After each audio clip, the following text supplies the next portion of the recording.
Hey folks, this is Rhykker.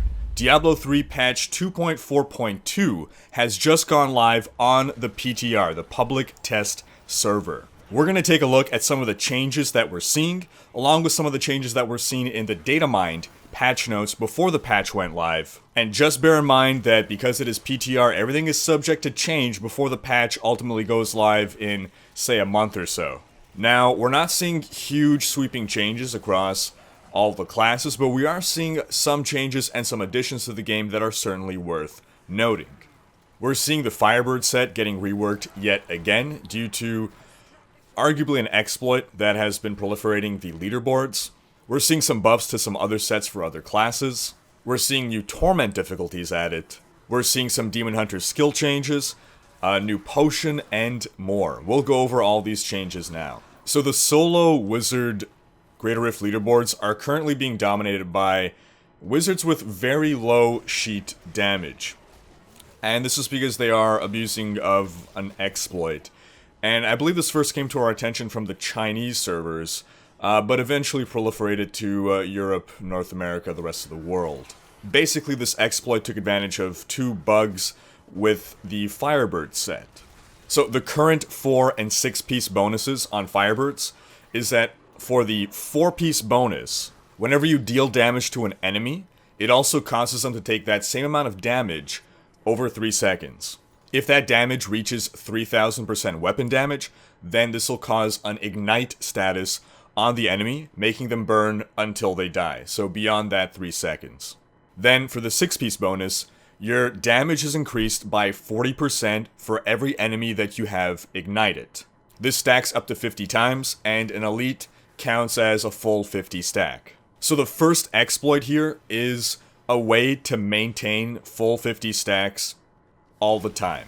It's something that can happen accidentally, and has happened accidentally to me back on the PTR. This bug has been around for a long time and people have reported it. In order to reproduce it, you have to follow some very strict protocols on how to engage a blue pack, who exactly to hit, who not to hit, who to leave alive, but basically you could consistently reproduce this bug.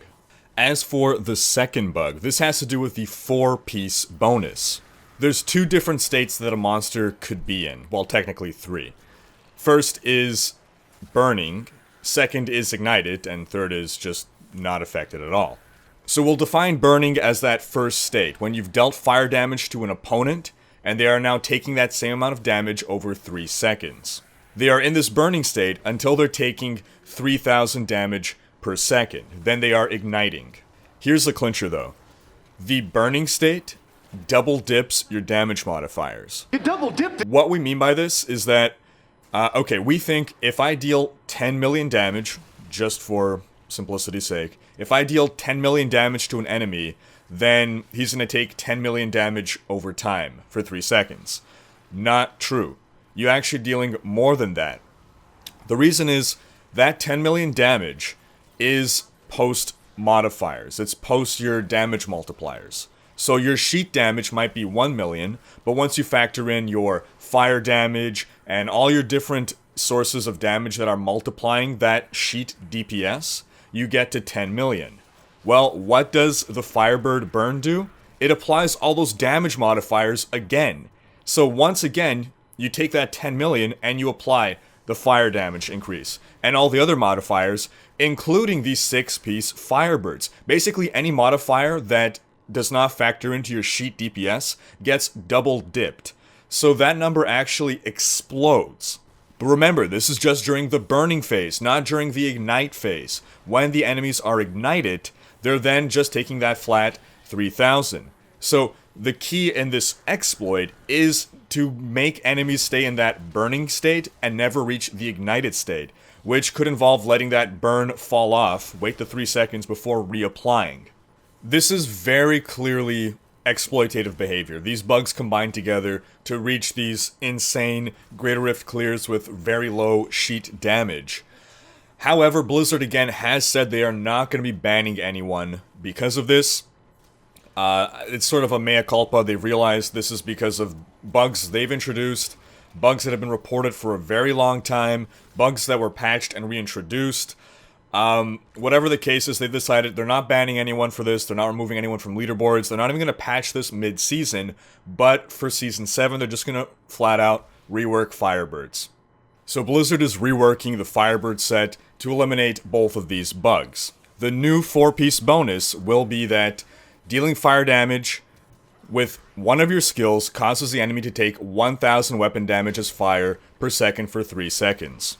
So there's no more double dipping here, you're just dealing a flat 1,000 damage over time. This effect can be repeated a second and third time with different fire skills. Once you've applied 3 of those different burning effects, so once you've hit an enemy with 3 different fire skills within 3 seconds, then they are ignited, dealing that 3,000% weapon damage per second until they die.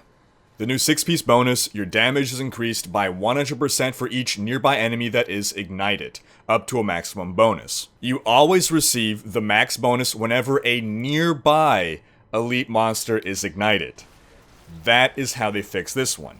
The elite needs to be nearby. It used to be, well, I could be screens away, I could be on another map, I'm still maintaining that bonus. Now, you need that drop off, so that's how they're squashing that second bug. Do note though that to compensate, they've actually increased the damage bonus from 40% to 100%, so I'll be interested to see how things play out on the PTR with regards to the Wizard's power level. For the Crusader, a change to the Thorns of the Invoker set sets it so that now the Thorns damage can benefit from +% physical damage. Crusader Rakan set getting some love with a small buff. The Monk's Raiment of 1,000 Storm set is receiving a considerable buff, and that covers the set changes. We're also seeing some changes to legendary gems. The Invigorating Gemstone is getting reworked into something that maybe might be used finally. The new primary power is that each hit done increases healing received by a certain amount for 5 seconds, stacking up to 10 times. And the level 25 unlock makes you now immune to control impairing effects. This is a significant buff to the gem, but I do wonder whether we will see it brought into the competitive play. We're getting a new legendary potion that seems pretty interesting. Its effect reads, teleport to another location when used below 40% health. Results may vary. We're seeing some new items being added. We have one item that makes Seismic Slam for barbarians, increase the damage of your next earthquake. That two-handed weapon is the Sledge of Athskelang. The Sledge of Athskelang. This is an existing item that Blizzard is now giving a special power to. We have 2 Fists of the Heavens items for Crusader. This could be interesting. I don't really foresee this build coming into the meta. However, it will be nice to have the old Diablo 2 Fists of the Heavens Paladin coming back into the game. We've got a Demon Hunter item that makes Spike Traps gain the Impaling Spines rune and deployed twice as fast. This power is being assigned to the Fletcher's Pride. This was an existing Demon Hunter quiver that didn't have a power assigned to it before. This combines with a second Demon Hunter item. Your next non-channeled Hatred Spender deals more damage for each spike trap that it detonates. We'll get back to this in a bit because we have some Demon Hunter skill changes to go over. For Monk, we have an item saying Lashing Tail Kick does more damage to the first 5 enemies hit. This power is actually being given to the Scarbringer, a fist weapon that did not have a legendary power. For the Witch Doctor, we have an item that makes Spirit Barrage deal more damage for every second it's channeled into an enemy, stacking up to a number of times. This power is being given to the Gazing Demise, a mojo that otherwise did not have a power. For the Witch Doctor, the Homunculus' Sacrifice damage bonus is being increased. It's basically being doubled. And then we doubled it. And as for the Witch Doctor's Ring of Emptiness, that damage is being tripled. And then you mid that. We then have an item, lightning damage is increased by a certain amount for every 10 yards you are from the target, which I could have sworn I've seen before. Either this previously made it into a PTR. It's also possible it just was from previously Datamined patch notes. A reminder to everyone that the Datamined notes are not necessarily going to reflect what we see come onto the PTR. And this power is actually being given to the Starfire Wand, which previously had no power. And I could swear that we've gone over this in the past. I could swear that we've had this discussion that Blizzard seemed like they were trying to make a ranged lightning wizard viable, and it just wasn't working out. Every wizard build right now, every top wizard build right now is a quote melee wizard. Hopefully this might be able to finally break the meta, but we'll have to see. Next big news, we actually have more Torment difficulties coming. We're now up to Torment 13. Infernal Machine drop rates have been changed. There's now a 50% chance for a machine to drop on Torment 1, and that increases to 100% chance on Torment 9, and then from 10 to 13, there's an increasing chance for a second machine to drop. Further, Greater Rift Keystones are now always guaranteed to drop from a Rift Guardian. Increasing the difficulty now just increases your odds of getting a second or even a third key. Pylons in Nephilim Rifts now have unique map icons. There's now a hotkey in-game to hide the UI, neat little feature. And the Menagerous Goblin now also has a unique minimap icon. We have a new cosmetic pet coming in the form of Diablo. Expect a mini Diablo, whether we can collect that from the Menagerous Goblin or whether it'll be a season reward, we don't know. But I would bet on season reward. On to the Demon Hunter skill changes. It seems they're trying to make the Trap Assassin from Diablo 2 come back in the form of Demon Hunter Spike Track buffs. The skill itself, Spike Trap, is now going to cost only 10 hatred as opposed to 30. It seems like they're completely removing the time it takes for the trap to arm itself. And rather than it exploding when an enemy approaches, it is now a more active playstyle as opposed to passive, making you have to trigger the detonation of the trap. The long fuse rune is being removed because there's no fuse at all anymore. It's being replaced by a rune that simply increases the amount of damage that it deals. And it also immobilizes enemies for 3 seconds when you deploy the traps. The Echoing Blast rune is having its damage massively buffed, but its freeze effect is changing into a slow effect.